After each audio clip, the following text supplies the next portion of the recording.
Hey dreamers, and welcome back to a new video. We have received some super exciting news from MediaMolecule this week. They have pretty much teased us out of nowhere with the craziest Dreams update yet. In this video, I'll tell you what's in that update, when it is coming, and what's left for the future of Dreams. Just a few days ago, MediaMolecule has updated their Trello board and almost the entire In the Works section was moved to the upcoming update 2.43, which is a huge thing, probably the biggest and craziest update to creating that we have ever received. This update features something for pretty much every single category, which should make it an exciting update for all of us. So let's have a look at the new features and improvements. First off in the list is the time gadget, describing a new gadget which reports the current time and date as well as the time and date that the player entered the level. Also adds options to the sun and sky gadget to set the sun position automatically based on a given time. Now that alone is a pretty big deal because it pretty much allows us to bring in the real time with possibilities to create day and night cycles, game mechanics like in Animal Crossing, and probably a lot more. Which, if you think about, is also an amazing gadget for multiplayer Dreams in the future. Looking at you, Dream Central. Next up is the Bake tool. That adds a new tool which lets you convert objects emitted through logic into permanent elements of your scene. Now, we were able to emit objects before, but now we can permanently place them like this in our scene, which opens up a lot of new possibilities, even for world building. Now onto the probably by far craziest feature that we have ever received in Dreams. Bake to Paint, ladies and gentlemen. A new feature which lets you select multiple sculpts and convert them into a single equivalent paint object, which pretty much means that we will receive a soft update for 3D transparent sculpts. So far we've had to painfully overdraw our 3D sculpt as clean as possible, which was a real struggle with curvy objects, not to mention the time that it actually costs. But now we can just simply take out a sphere, press a button, and we have a paint version of it, which I'm assuming is hollow on the inside. Then we can make changes to the shape and to the surface, like changing the opacity and so much more. And it seems like we will be able to do this with the most complex sculpts and even multiple sculpts together. The possibilities that this feature opens up for us is endless really. And I believe we will discover many new techniques and ideas on how to use it over a longer period of time. And since this feature goes hand in hand with another one of the most useful features that we will have ever received, I'm gonna jump over to the Paint Reduce Detail tool. The Detail tool now lets you click on paintings to reduce the number of splats within them as a way of reducing their impact on your scene's thermometer.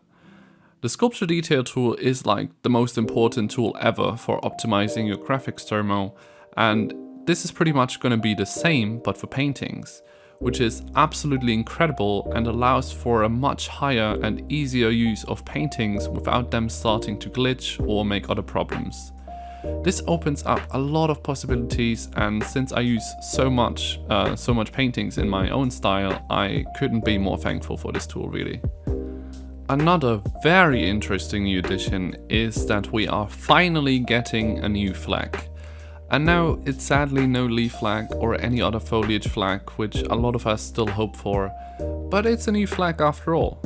has even shared a little preview for us of the new so-called opaque quad flag, which is just really a square flag with clean edges, but I'm sure it will come in handy for quite a few things. I will probably dedicate a full video in the future of how you can use this flag. Another flag related new feature that a lot of you will find very interesting is the Luminoise tweak feature. which adds a new tweak to sculpts to enable or disable the built-in hue variation of the sculpt's flag. Now, what this means is that there won't be any color variation in the flags of a sculpt anymore. It will have a 100% solid color, which could mean, if I'm right, that you won't be able to see the flags anymore, which is super awesome because a lot of you complained about the flaggy look of Dreams, and with this you might be able to get rid of it in some way. MediaMolecule also increases the accessibility with this update, as they add a new filter that allows you to preview your scene with various forms of color blindness, which is great since especially a lot of us males have at least a slight color blindness. The next very useful improvement is the live-in function for live cloning, an addition to the clone tool which allows you to make matching sculpts become live clones. Useful if you forgot to enable the live clone option at the time that you cloned them originally.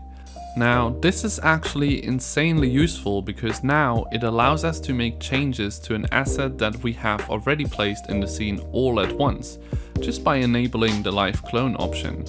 This was only possible if you have activated it from the beginning, and once you finished your sculpt you would often not be able to use it anymore, which kinda ended up in not really using it at all, but yeah, that should change that a lot. Those were some of the most interesting new features and improvements, but there's a bunch more. We have a live improvement update for animators converting FK to IK or vice versa, a new feature that allows us to control if an object blocks the camera, which is super useful for games, a bunch of more updates for logic that I'm quickly displaying here for you guys,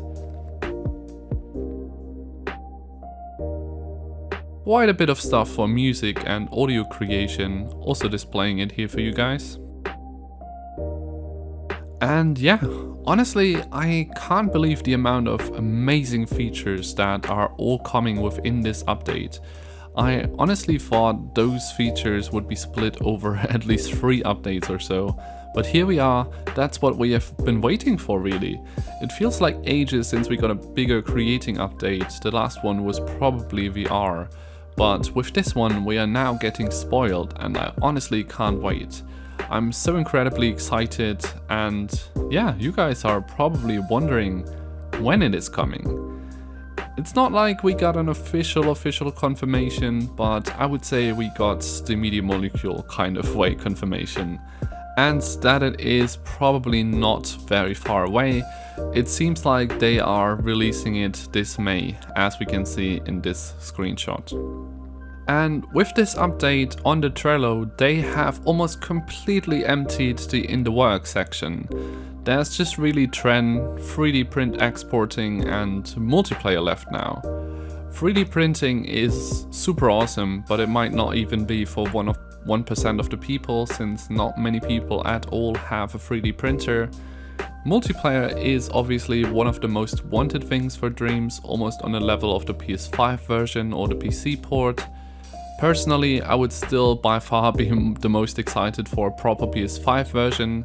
Some of the most exciting things that I would want in the future for that is overall more thermo, painting and physical use, but also especially features like real reflections, better fog and light rays, a real liquid or particle system, and a bunch more flags, especially leaf and foliage flags. I really hope that's already in the works, especially since it's the highest upvoted feature in the forum for a long time, I believe. Or even better, custom self-made flags, which would essentially just be like a brush creator for Dreams, which would easily be the biggest game changer for creating. But I don't know if that's ever possible for now. I would even be extremely happy about just one leaf flag, to be honest. But yeah, let me know what you think about this update, what are the most exciting features for you guys, and what would you wish for the future. I will also leave the Trello in the description for you guys so you can have a look. And yeah, that's it for today's video. Definitely make sure to give it a like, some feedback, and share it with others. I'll see you in the next video.